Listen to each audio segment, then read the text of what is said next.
샬롬. 날마다 우리에게 말씀하시는 여호와 하나님의 말씀을 오늘도 기대하며 함께 하나님의 말씀 앞에 서고자 합니다. 오늘 함께 읽을 말씀은 예레미야 36장입니다. 제 36장.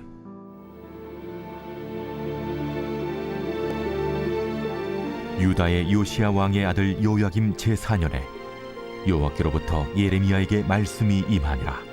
이르시되 너는 두루마리 책을 가져다가 내가 네게 말하던 날 곧 요시야의 날부터 오늘까지 이스라엘과 유다와 모든 나라에 대하여 내가 네게 일러준 모든 말을 거기에 기록하라. 유다 가문이 내가 그들에게 내리려 한 모든 재난을 듣고 각기 악한 길에서 돌이키리니 그리하면 내가 그 악과 죄를 용서하리라. 이에 예레미야가 네리야의 아들 바룩을 부르매 바룩이 예레미야가 불러주는 대로 여호와께서 그에게 이르신 모든 말씀을 두루마리 책에 기록하니라. 예레미야가 바룩에게 명령하여 이르되 나는 붙잡혔으므로 여호와의 집에 들어갈 수 없으니 너는 들어가서 내가 말한 대로 두루마리에 기록한 여호와의 말씀을 금식일에 여호와의 성전에 있는 백성의 귀에 낭독하고 유다 모든 성읍에서 온 자들의 귀에도 낭독하라. 그들이 여호와 앞에 기도를 드리며 각기 악한 길을 떠나리라. 여호와께서 이 백성에 대하여 선포하신 노여움과 분이 크니라. 네리야의 아들 바룩이 선지자 예레미야가 자기에게 명령한 대로 하여 여호와의 성전에서 책에 있는 여호와의 모든 말씀을 낭독하니라. 유다의 요시야 왕의 아들 여호야김의 제5년 9월에 예루살렘 모든 백성과 유다 성읍들에서 예루살렘에 이른 모든 백성이 여호와 앞에서 금식을 선포한지라. 바룩이 여호와의 성전 윗들 곧 여호와의 성전에 있는 세문 어귀 곁에 있는 사반의 아들 서기관 그마랴의 방에서 그 책에 기록된 예레미야의 말을 모든 백성에게 낭독하니라. 사반의 손자요 그마랴의 아들인 미가야가 그 책에 기록된 여호와의 말씀을 다 듣고 왕궁에 내려가서 서기관의 방에 들어가니 모든 고관 곧 서기관 엘리사마와 스마야의 아들 들라야와 악볼의 아들 엘라단과 사반의 아들 그마랴와 하나냐의 아들 시드기야와 모든 고관이 거기에 앉아 있는지라. 미가야가 바룩이 백성의 귀에 책을 낭독할 때에 들은 모든 말을 그들에게 전하매 이에 모든 고관이 구시의 증손 셀레미야의 손자 느다냐의 아들 여후디를 바룩에게 보내 이르되 너는 백성의 귀에 낭독한 두루마리를 손에 가지고 오라. 네리야의 아들 바룩이 두루마리를 손에 가지고 그들에게로 오니 그들이 바룩에게 이르되 앉아서 이를 우리 귀에 낭독하라. 바룩이 그들의 귀에 낭독하매 그들이 그 모든 말씀을 듣고 놀라 서로 보며 바룩에게 이르되 우리가 이 모든 말을 왕에게 아뢰리라. 너는 그가 불러주는 이 모든 말을 어떻게 기록하였느냐? 청하노니 우리에게 알리라. 바룩이 대답하되 그가 그의 입으로 이 모든 말을 내게 불러주기로 내가 먹으로 책에 기록하였노라. 이에 고관들이 바룩에게 이르되 너는 가서 예레미야와 함께 숨고 너희가 있는 곳을 사람에게 알리지 말라. 그들이 두루마리를 서기관 엘리사마의 방에 두고 뜰에 들어가 왕께 나아가서 이 모든 말을 왕의 귀에 아뢰니 왕이 여호디를 보내어 두루마리를 가져오게 하매 여호디가 서기관 엘리사마의 방에서 가져다가 왕과 왕의 곁에 선 모든 고관의 귀에 낭독하니 그때는 9째 달이라. 왕이 겨울 궁전에 앉았고 그 앞에는 불피운 화로가 있더라. 여호디가 선호쪽을 낭독하면 왕이 칼로 그것을 연하여 베어 화로불에 던져서 두루마리를 모두 태웠더라. 왕과 그의 신하들이 이 모든 말을 듣고도 두려워하거나 자기들의 옷을 찢지 아니하였고 엘라단과 들라야와 그마랴가 왕께 두루마리를 불사르지 말도록 아뢰어도 왕이 듣지 아니하였으며 왕이 왕의 아들 여라무엘과 아스리엘의 아들 스라야와 압디엘의 아들 셀레미야에게 명령하여 서기관 바룩과 선지자 예레미야를 잡으라 하였으나 여호와께서 그들을 숨기셨더라. 왕이 두루마리와 바룩이 예레미야의 입을 통해 기록한 말씀을 불사른 후에 여호와의 말씀이 예레미야에게 임하니라. 너는 다시 다른 두루마리를 가지고 유다의 여호야김 왕이 불사른 첫 두루마리의 모든 말을 기록하고 또 유다의 여호야김 왕에 대하여 이와 같이 말하기를 여호와의 말씀에 네가 이 두루마리를 불사르며 말하기를 네가 어찌하여 바벨론의 왕이 반드시 와서 이 땅을 멸하고 사람과 짐승을 이 땅에서 없어지게 하리라 하는 말을 이 두루마리에 기록하였느냐? 하도다. 그러므로 여호와께서 유다의 왕 여호야김에 대하여 이와 같이 말씀하시니라. 그에게 다윗의 왕위에 앉을 자가 없게 될 것이요 그의 시체는 버림을 당하여 낮에는 더위 밤에는 추위를 당하리라. 또 내가 그와 그의 자손과 신하들을 그들의 죄악으로 말미암아 벌할 것이라. 내가 일찍이 그들과 예루살렘 주민과 유다 사람에게 그 모든 재난을 내리리라 선포하였으나 그들이 듣지 아니하였느니라. 이에 예레미야가 다른 두루마리를 가져다가 네리야의 아들 서기관 바룩에게 주매 그가 유다의 여호야김 왕이 불사른 책의 모든 말을 예레미야가 전하는 대로 기록하고 그 외에도 그 같은 말을 많이 더하였더라. 36장은 35장처럼 여호야김 왕의 통치 시기에 일어난 사건입니다. 이 두 장은 한 그룹인 레갑 사람들과 하나님의 백성에게 주어진 계명을 완전히 무시하는 한 왕의 완전한 대조를 보여주고 있습니다. 하나님의 언약 백성인 이스라엘은 자신들이 누리고 있는 풍요가 바알에게서 온 것이라고 여긴 반면에 레갑 자손들은 땅에서 나는 산물을 쥐고 있는 백성의 타락을 정직히 마주했습니다. 그러니까 이스라엘은 세상의 부에 매달려서 여호와 하나님을 버렸지만 레갑 자손은 여호와를 얻기 위하여 부를 버렸습니다. 하나님의 말씀에 불순종하는 이스라엘의 생생한 모습을 담은 36장에서 주목할 것은 평범한 개인이 아니라 다윗의 자손인 왕이라는 점입니다. 오늘 본문은 여호야김 통치 4년에 일어난 사건입니다. 하나님은 감옥에 갇혀 있는 예레미야에게 이제껏 그에게 주어졌던 모든 말씀을 기록하라고 명령하십니다. 2절입니다. 너는 두루마리 책을 가져다가 내가 내게 말하던 날, 곧 요시아의 날부터 오늘까지 이스라엘과 유다와 모든 나라에 대하여 내가 내게 일러준 모든 말을 거기에 기록하라. 이 말씀이 주어진 시점은 예레미야가 선지자로 부름을 받은 지 약 23년 정도로 고대 근동의 패권이 신바벨론 제국으로 넘어가던 때입니다. 이미 유다는 바벨론에게 1차 침공을 받았습니다. 이런 역사적 상황 가운데 하나님께서 당신의 입으로 선포되었던 말씀을 두루마리에 기록하도록 명하신 까닭은 무엇이었을까요? 3절을 읽어보겠습니다. 유다 가문이 내가 그들에게 내리려 한 모든 재난을 듣고 각기 악한 길에서 돌이키리니 그리하면 내가 그 악과 죄를 용서하리라 하시니라. 말씀을 기록하여 선포하도록 명하신 것은 언약 백성들이 말씀을 듣고 악한 길에서 돌이켜 하나님의 용서를 경험하는 회복이 목적이었습니다. 과연 다윗의 후손인 유다의 왕 여호야김은 그 뜻을 깨달았을까요?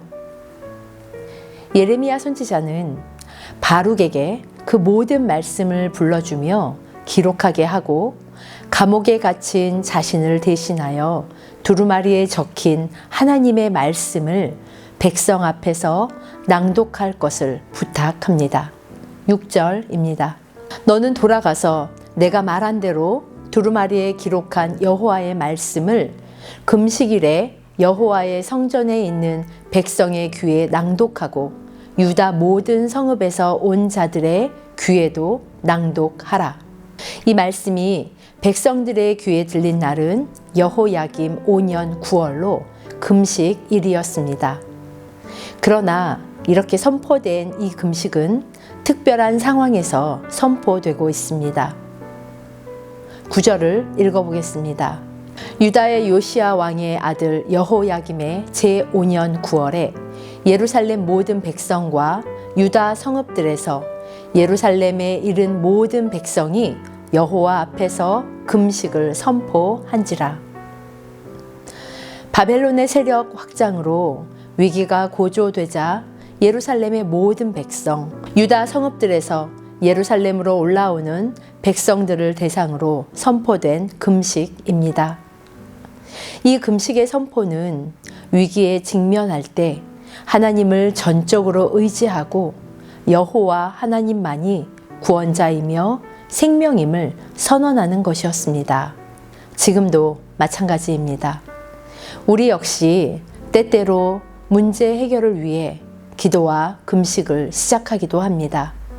하지만 그 시간을 통해서 하나님의 뜻이 우리 삶에 이루어지도록 기다리시고 이끄시는 하나님의 성실하심을 경험하게 됩니다. 이것이 바로 은혜입니다. 기록된 두루마리는 처음 성전에 있는 사반의 아들 서기관 그마랴의 방에서 그곳에 모인 백성을 향해 낭독되었습니다. 두루마리의 말씀이 전달되는 과정이 11절 이후 잘 나타나고 있습니다. 순서는 이렇습니다. 그마랴의 아들 미가야가 왕궁 고관들에게 전파합니다. 그렇게 미가야를 통해 두루마리에 기록된 말씀을 들은 고관들이 사람들을 바룩에게 보내어 데리고 와서 다시 한번 두루마리의 말씀을 낭독하게 합니다. 이들의 반응을 16절에서 이렇게 기록하고 있습니다. 그들이 그 모든 말씀을 듣고 놀라 서로 보며 바룩에게 이르되 우리가 이 모든 말을 왕에게 아뢰리라. 그렇습니다. 말씀을 듣고 놀란 이들은 바룩과 예레미야에게 몸을 숨기라고 지시한 후에 여호야김 왕에게 보고합니다. 19절입니다.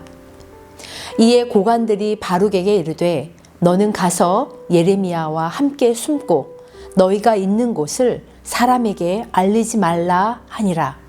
이후 보고를 받은 여호야김 왕의 반응은 실로 놀랍습니다. 두루마리를 가져와서 낭독하도록 명하고 신하가 두루마리를 낭독할 때마다 왕은 칼로 그 두루마리를 베고 그 조각들을 화로에 던져버렸습니다. 왕의 행동을 말린 이들도 있었지만 왕과 그의 신하들은 옷을 찢기는커녕 하나님의 말씀을 두려워하지 않았습니다. 그렇기에 전부 불태울 수 있었습니다. 24절과 25절 말씀입니다. 왕과 그의 신하들이 이 모든 말을 듣고 두려워하거나 자기들의 옷을 찢지 아니하였고 엘라단과 들라야와 그마랴가 왕께 두루마리를 불사르지 말도록 아뢰어도 왕이 듣지 아니하였으며 여호야김 왕은 예상대로 바룩과 예레미야를 잡아들이라고 명령합니다. 당시 바벨론으로 인하여 닥쳐오는 위기감 앞에서 백성이나 왕은 정작 무엇이 문제인지 어떻게 해야 하는지 전혀 알지 못했습니다. 그저 바룩과 예레미야를 잡아들일 뿐 아니라 그들은 금식하며 도우심을 구하는 듯 보이지만 정작 선포된 말씀에는 귀를 닫았음을 알 수 있습니다. 이들이 하나님 앞에서 금식하는 이유는 적국의 위협에서 무사하게 되는 효과를 원했을 뿐입니다. 그들은 하나님께서 책망하시는 이유가 무엇이며 하나님께서 요구하시는 것에 대하여 조금도 관심이 없었습니다. 하나님의 마음, 하나님의 뜻은 자신들과 전혀 상관없는 것이었습니다. 이 모습을 보신 하나님께서 예레미야에게 다시 당신의 말씀을 두루마리에 기록하라고 명하십니다. 28절입니다. 너는 다시 다른 두루마리를 가지고 유다의 여호야김 왕이 불사른 첫 두루마리의 모든 일을 기록하라. 이어서 하나님은 말씀을 들어도 듣지 못하고 깨닫지도 못하는 다윗의 후손에게 30절의 말씀을 선언하십니다. 여호와께서 유다의 왕 여호야김에 대하여 이와 같이 말씀하시니라. 그에게 다윗의 왕위에 앉을 자가 없게 될 것이요 그의 시체는 버림을 당하여 낮에는 더위, 밤에는 추위를 당하리라. 이와 같은 결과를 낳은 이유는 아주 분명합니다. 31절에서 증거하고 있듯 그들이 듣지 아니하였기 때문입니다. 백성들은 오직 여호와 하나님만이 이스라엘과 유다의 주인이심을 깨닫지 못했습니다. 그리고 알고자 하지도 않았습니다. 이렇게 하나님께 정면 도전한 여호야김 왕과 그의 동조했던 신하들은 심판을 당할 것입니다. 하나님을 향한 종교적인 열심과 외양으로 보여지는 금식의 모습은 있지만 정작 하나님의 말씀에 귀 기울이지 않는 다윗의 후손에게 남은 것은 영원한 언약이 아닌 비참한 최후일 뿐입니다. 회복과 축복뿐 아니라 여호와의 경고하심 그리고 심판 역시 언약에 성실하신 하나님의 모습이라는 것을 기억해야 합니다. 예레미야 36장은 26장과 여러 공통점이 있습니다. 먼저는 두 장 모두 여호야김 왕의 시대라는 것입니다. 그리고 특별한 상황에 예루살렘 성전으로 모인 사람들을 향해 선포된 것이 말씀이었습니다. 이 선포는 회개와 용서를 위함이었습니다. 하나님의 경고와 귀를 막고 이를 거절하는 백성, 종국에는 심판이 선포되는 가운데 26장은 예루살렘 성전이 회파되고 저주거리가 될 것이라는 선포를 했다면 36장은 영원한 언약의 다윗 가문이 비참하게 몰락할 것이라는 것을 선포하고 있습니다. 그들 가운데 성전은 자랑거리였지만 그 성전이 그들을 도울 수 없었듯이 영원한 언약이라도 두루마리의 말씀에 반응하지 않는 백성에게는 그 무엇도 무의미할 뿐입니다. 하나님께서 그들이 저지른 악에 대하여 스스로 책임지도록 하셨습니다. 역사는 이렇게 흘렀고 지금도 반복되고 있습니다. 현대를 살아가는 우리 역시 하나님을 가벼이, 때때로 무심하고 소홀하게, 그리고 더 나아가서 함부로 대하고 있지는 않은지 우리의 태도를 돌아봐야 합니다. 그리고 우리를 향한 언약의 당사자인 여호와의 뜻이 심판이 아니라 회복이라는 것을 깨달아 마땅히 반응하고 성령 안에서 오늘도 힘있게 살아가시기를 예수님의 이름으로 축복합니다.